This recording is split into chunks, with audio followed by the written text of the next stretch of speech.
ಕಳಂಕಿತ ಇದೇ ಅಧಿವೇಶನದಲ್ಲಿ ಅವ್ರನ್ನ ಹೊರ ಹಾಕಿದ್ರು, ಇದೇ ಅಧಿವೇಶನದಲ್ಲಿ ಅವ್ರನ್ನ ವಾಪಸ್ ತಗೊಂತಾ ಇದ್ದಾರೆ. ಅದರಿಂದ ತೆಗೆದಿದ್ದು ಯಾಕೆ, ಸೇರಿಸ್ಕೊಳೋದು ಯಾಕೆ? ಅದರಿಂದ ಅವ್ರನ್ನ ತೆಗೆಯೋವರೆಗೂ ನಮ್ಮ ಹೋರಾಟ ನಾವು ಮಾಡ್ತೀರಿ. ಮುಂದೆ ಬೇರೆ ಬೇರೆ ವಿಚಾರಗಳಿದೆ, ಅದನ್ನು ನಾವು ಮತ್ತು JDS ಅವರು ತೀರ್ಮಾನ ಮಾಡಿ ಯಾವ ರೀತಿ ಮುಂದಿನ ವಿಷಯಗಳನ್ನು ತೆಗೆದುಕೊಳ್ಬೇಕು ಅನ್ನೋದ್ರ ಬಗ್ಗೆ ತೀರ್ಮಾನವನ್ನು ಮಾಡ್ತೀವಿ. ಸರ್, ಈಗ ವಿಧೇಯಕ ಸಂಬಂಧಪಟ್ಟಂತೆ ಏನು ಹೋರಾಟ ತೀರ್ಮಾನ ಮಾಡಿದ್ದಾರೆ? RSS ಕಂಟ್ರೋಲ್ ಮಾಡೋದಕ್ಕೆ ತೀರ್ಮಾನ ಮಾಡಿದ್ದಾರೆ ಸರ್. ಮಾಡಲಿ, ಅವರು ಮೊದಲಿಂದನೂ ಕೂಡ RSS ವಿರೋಧ ಮಾಡ್ಕೊಂಡು ಬಂದಿರುವಂತ ಪ್ರಿಯಾಂಕಾ ಖರ್ಗೆ ಅವರು ಅದನ್ನ ಮುಂದುವರಿಸಿದ್ದಾರೆ ಅಷ್ಟೇ. ಇಂಥ ಬಹಳಷ್ಟು ಜನನ RSS ನೋಡಿದೆ. ಅದು ಇಡೀ ಪ್ರಪಂಚದಲ್ಲಿರ್ತಕ್ಕಂಥ 150ಕ್ಕೂ ಹೆಚ್ಚು ದೇಶದಲ್ಲಿ RSS ಇದೆ.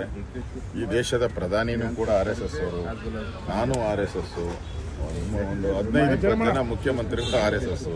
ಇವ್ರು ಯಾರೋ ಒಬ್ರು ಕೂಗಾಡ್ಬಿಟ್ರೆ ಇದರಿಂದ ಏನಾಗಲ್ಲ. ಇವ್ರು ತೀಟೆ ಅಷ್ಟೇ. ಇರೋದು 1.5 ವರ್ಷ ಒಳ್ಳೇದ್ ಮಾಡಪ್ಪ ಅಂತ ಹೇಳಿದ್ರೆ ತೀಟೆ ಮಾಡ್ಕೊಂಡೇ ಕೂತವ್ರಿ.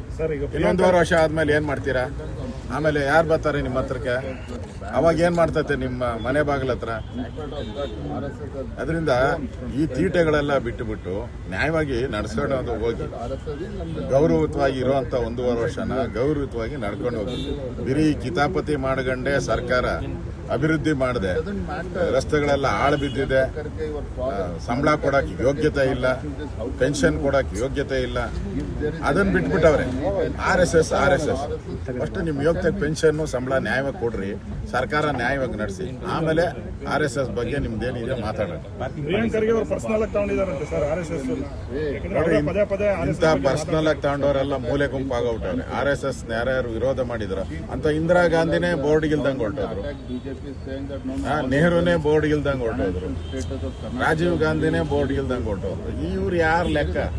ಅವ್ರು ಕಂಪೇರ್ ಮಾಡಿದ್ರೆ ಇವ್ರು ಬೋರ್ಡ್ಗೆ ಇಲ್ಲ.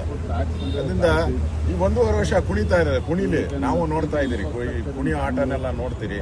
ಆಮೇಲೆ ಗೊತ್ತಾಗ್ತದಲ್ಲ, ಜನ ಒಂದ್ಸರಿ ಇವ್ರಿಗೆ ರಿವರ್ಸ್ ಕೊಟ್ರೆ ಜನ ಏನು ಅಂತ ಇವ್ರಿಗೆ ಅರ್ಥ ಆಗ್ತದೆ.